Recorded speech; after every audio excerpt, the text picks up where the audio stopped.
Black-owned magazines made hundreds of millions of dollars long before corporate America admitted black consumers even existed as a market. Ebony crossed $100 million in annual revenue and gave Michael Jackson his earliest mainstream cover visibility. Jet and Essence put Whitney Houston on newsstands, built the festival that headlined Beyoncé, and generated more revenue than the magazine itself. And Vibe convinced Nike and Pepsi to pay premium rates for hip-hop audiences nobody else was monetizing. Here is how they did it, the mistakes made, and how black media adapted, evolved, and continues to make millions today. The Ebony and Jet Magazines. What does it actually take to build a powerful media empire worth $200 million, and how can you make even more money from it? In 1942, John Johnson would unknowingly set out to answer that question by walking into every bank in Chicago with a business plan that would eventually become the foundation for Ebony Magazine, the largest black-owned media empire of its era. But even though he had the perfect pitch and plan to make it work, Johnson walked out of every single meeting without success. The real reasons are where the story gets interesting. This was a time in history when social prejudice was the norm. And despite this, the 24-year-old John Johnson was asking institutions run by white businessmen to fund a black magazine. On top of that, he was asking them to fund this idea during the most intense and violent years of the Second World War. As a result, not one of them believed there was money in it. However, his mother believed differently. So Gertrude Johnson put her furniture up as collateral, borrowed $500 from Citizens Loan Corporation, and handed it to her son to buy postage stamps. That is the entire origin of what would become a media empire worth hundreds of millions of dollars. And what Johnson did with those stamps was already the first lesson in black media monetization. He had spent years at Supreme Life Insurance Company reading through the mailing lists of 20,000 black insurance policy holders. He saw a pre-built audience of financially active black Americans that no magazine was targeting at the time. And the next step he took changed everything. Johnson started by sending every name on that list a letter asking for a $2 prepaid subscription to a magazine that did not yet exist. Part of him believed this was a bad idea, and he was just grasping for straws at this point, but to his surprise, over 3,000 people sent money. That was $6,000 in pre-revenue before a single issue of his magazine had been printed. And with that established, Negro Digest launched in June 1942 and sold out every copy of its first print run. Within a year, it was moving 50,000 copies a month. They made money primarily through subscription fees and newsstand prices. However, the real discovery was the size of the untapped market. Back in the early 40s, it seemed Madison Avenue at the time had been leaving an enormous amount of money on the table by pretending black consumers did not exist at scale. And the next event would make this their biggest regret. By November 1945, about a month after the Second World War had come to an end, Johnson now had more than enough savings and credibility. And with that, he launched Ebony Magazine, named after a direct suggestion given by his wife, Eunice. The first print run of 25,000 copies sold out completely. Johnson kept printing more until Ebony reached a monthly circulation of over 1.5 million copies. This made it the most widely circulated black publication in American history. At $2.5 each year for a subscription and 35 cents for each copy, the subscription and sales revenue alone were substantial. But that was never where the real money was. The real money was advertising. Major automobile companies, beauty brands, and food corporations all needed to reach black consumers. The success of Ebony Magazine by the early 60s showed that African Americans represented tens of billions of dollars in annual spending power that mainstream publications had ignored entirely. Ebony offered them the only reliable pipeline to that audience, and Johnson charged premium rates for the access. The advertising revenue model turned Ebony into a machine. Special issues made a lot of money, especially the annual Black Fashion editions, the Black Beauty issues, and the Weddings and Celebrations editions. They commanded even higher ad rates because they drew high surges in readership. When the biggest stars, such as Michael Jackson, Oprah Winfrey, or Bill Cosby appeared on the cover, single-issue sales jumped 30%. And it set the foundation for the success of another big magazine. Jet Magazine launched in 1951 as a companion publication designed on a completely different strategy for making money. While Ebony was a monthly premium product, Jet was published weekly, was pocket-sized, and priced at just 25 cents a copy, low enough that any working-class Black American could buy it without thinking twice. Contrary to what many thought when it started, the low price was not set as a sacrifice of profit. Rather, it was the engine of it. Weekly publishing meant 52 issues per year instead of 12, which meant 52 rounds of advertising inventory to sell. Printing higher volumes at low cost generated massive total revenue with lean production overhead. Another part of why Jet Magazine became an almost instant success was because it used the cheaper black and white format, which kept all printing costs far below what Ebony spent per issue. In September 1955, Jet published the open casket photograph of Emmett Till, an almost controversial decision that was seen both as an act of journalism and a demonstration of what Black media could do that mainstream outlets refused to. It excelled very well, and circulation spiked so fast that advertising demand followed almost immediately. Soon enough, a popular phrase that circulated in Black households was, "If it isn't in Jet, it didn't happen." With this mantra trending everywhere, no sane advertiser could afford not to be in that magazine. And from the late 70s to the 90s, Jet and Ebony's weekly circulation crossed 1 million copies. The money made by both media empires at this point was nothing short of breathtaking. The May 1984 issue of Ebony Magazine covered Michael Jackson as one of the 100 most influential Black Americans alive, following Thriller's historic success. This came 4 years before his next cover in June 1988, a solo page one that quickly sold out during the peak of his bad era. Johnson Publishing at its height employed nearly 2,000 people out of its Chicago headquarters at 820 South Michigan Avenue.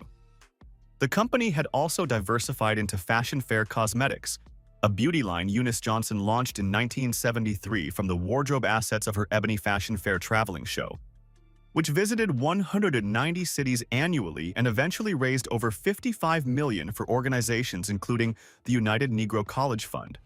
However, there were significant problems. When looking at the rise and fall of Jet and Ebony today, two valid questions usually come to mind. If these magazines had survived world wars, segregation, and bank rejections, what finally broke them?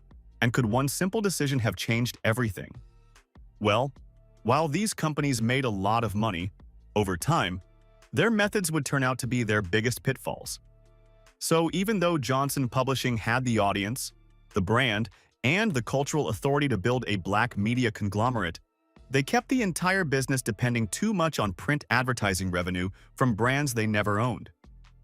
Unlike what many industry analysts publish online today, the reason the company isn't dominating sales charts anymore was not just because they refused to go digital. Rather, it was because they never owned the consumer relationship directly. No subscription app, no e-commerce play, no product line tied to the editorial brand until it was too late. Now compare that to The Root, launched in 2008 by Henry Louis Gates Jr., and now operating under GO Media. This media business is built entirely on advertising directed at the needs of the reader and social media distribution. Today, it reaches over 7 million unique monthly visitors with zero printing overhead. Ebony had 2.3 million subscribers and let them walk away. The Root built 7 million readers and never had to print a single page to reach them. But this solution, while practical, became the leading problem of our next media empire. Vibe Magazine and the hip-hop ad economy. What happens when the biggest brands in sneakers, soda, and music all decide they need to be in the same magazine? The answer is the instant success of Vibe Magazine. Launched by Quincy Jones and David Salmon in 1992, in partnership with Time Warner, Vibe Magazine was built on one business premise. Hip-hop had become too large a consumer market to ignore. Time Warner committed over $5 million in startup capital, betting that hip-hop fans between 18 and 34 represented an advertising goldmine that no existing magazine was giving proper attention to, including Jet and Ebony. The first issue hit newsstands in late 1993 at almost $4 per copy, And though the pricing felt steep for a lot of people, it proved to be the right choice given the spending habits of the highly respected hip-hop demographic. And that wasn't all. Advertisers were paying to be able to reach them. And Vibe's early cover strategy was not subtle. Every major cover was a calculated revenue event. When Tupac Shakur's revealing interview ran on the cover in the mid-90s, single-issue sales jumped 40%. Mary J. Blige, TLC, and Michael Jackson covers each drove 20 to 30% sales increases. The magazine had figured out what Johnson Publishing had learned decades earlier, which was that celebrity cover power is a direct revenue multiplier. And hip-hop had produced a generation of celebrities whose faces moved the product. The advertising rate card that Vibe built was built on a specific promise to brands. Nike, Adidas, and Reebok were competing aggressively for the hip-hop market share through the 90s, and Vibe was the most credible editorial environment to reach that audience. Coca-Cola, Pepsi, and major music labels all bought premium placements. The music industry alone was a captive advertiser, because every major label needed Vibe's coverage to launch albums and build artists. Every music business now had to be in Vibe the same way black businesses had to be in the Defender 2 generations earlier. Stay tuned till the end for that as well. For now, though, as of 2003, Vibe launched the Vibe Awards on UPN and VH1, adding a television rights revenue stream and corporate sponsorship income estimated between $5 and $10 million each year. This was the same logic pulled off by Essence with its festival, and it extended a subtle media brand for readers into massive live events where ticket sales, television licensing, and brand sponsorships stacked revenue beyond anything print advertising alone could generate. The awards show also served as editorial content for the magazine, creating a feedback loop that both extended Vibe's cultural authority and increased the money they could potentially charge advertisers in the near future.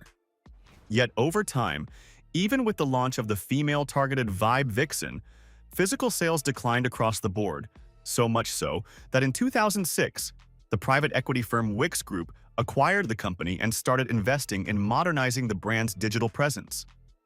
Within 2 years, print advertising revenue had dropped 30% as brands shifted budgets to digital platforms and social media. Many thought this would be the start of a new and successful era, but what came next was a painful event that no one expected. On June 30, 2009, Vibe announced an immediate shutdown. Editor Danielle Smith confirmed that the closure was the result of insufficient investment and the collapse of the print advertising model. The magazine had been profitable when print ads paid the rates they did in the 1990s. Digital ads paid only 1/10 of those rates, and no amount of web traffic could replace the margin that print had delivered before that happened. Vibe was bought twice in the years following, first by Intermedia Partners, then by Spin Media. Then it got converted to a bi-monthly schedule of 6 issues per year to reduce all costs before print was eventually discontinued entirely. And as of May 2026, the Vibe brand mainly operates as a digital publication under Hollywood Reporter Billboard Media Group, but is rumored to return to print due to high engagement. However, the high numbers only bring enough to survive on traffic-based content licensing, generating far less revenue than it did at its peak even with higher numbers. And though it still makes money today, it is more of a survival model without prosperity. What Vibe's rise and collapse illustrated, more clearly than almost any other example in black media history, was that the hip-hop advertising economy was real. In fact, it had been real from the beginning, but it had been built entirely on print infrastructure. Vibe understood the hip-hop consumer better than almost anyone, had Nike, Pepsi, and every major music label locked in as advertisers, and had an awards show with real reach.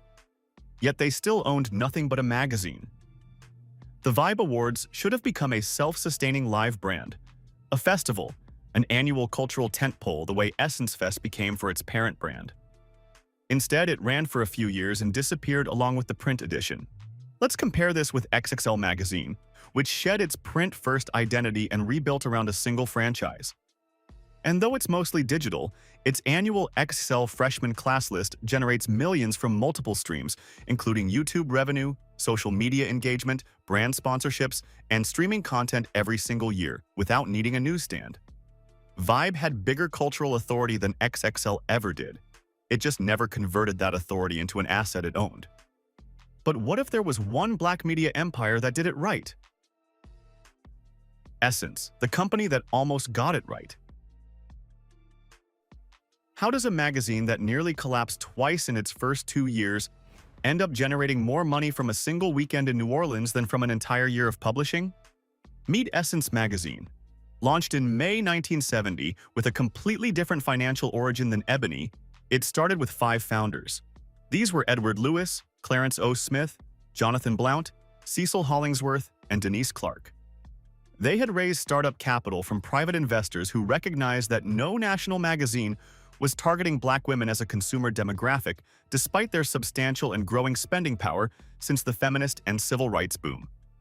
The first issue printed 50,000 copies at barely over $1 each, with annual subscriptions offered at $10. But as we'll see, while the math was simple enough, the poor execution was far from so. Believe it or not, Essence nearly collapsed within its first 2 years. 3 editors left in rapid succession, and funding ran thin. The magazine had correctly identified the market but had not yet found the content formula that would keep readers locked in. However, that much-needed formula arrived when Marcia Ann Gillespie became editor-in-chief in 1971 and focused the magazine squarely on black women's beauty, fashion, and culture. This was content that directly attracted the advertisers most eager to reach that audience. Revlon, Maybelline, and L'Oreal were spending heavily on beauty advertising, and Essence was the only publication that delivered black female consumers at scale.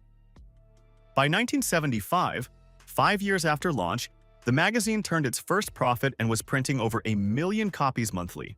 When Susan Taylor became lead editor in 1981, her In the Spirit column became the emotional anchor of the brand, quickly evolving into the piece readers bought the magazine specifically to read. Subscriber loyalty increased, reduced losses, and gave the business the stability to raise subscription prices over time without losing readers. That is a more sophisticated revenue play than it sounds. Most magazines compete on newsstand impulse buying.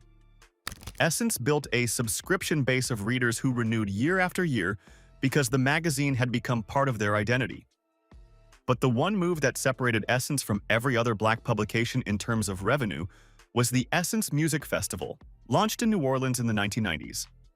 The festival started as a single weekend event to celebrate the magazine's anniversary. Then it quickly grew into one of the largest music and culture festivals in America, drawing hundreds of thousands of attendees each year. Ticket prices range between $50 and $150 per person. Combine this with corporate sponsorships from brands like Pepsi, and we have a luxury system generating an estimated $20 to $30 million each year. This is more revenue than the magazine's print and subscription income combined, and the festival turned Essence from a magazine into a media and entertainment brand with multiple revenue streams. In 2000, Time Incorporated bought 49% of Essence Communications, and in 2005 bought the remaining 51%, making the magazine no longer black-owned for over a decade. The acquisition injected capital for digital expansion, but also introduced corporate pressure on revenue targets over editorial identity. In 2017, Richelieu Dennis, the founder of Shea Moisture, bought Essence and returned it to black ownership. And as of May 2026, the current model makes money through print, digital subscriptions, the annual festival, and Essence-branded beauty product lines, building the kind of diversified revenue that the original Johnson model had pointed toward but never fully completed.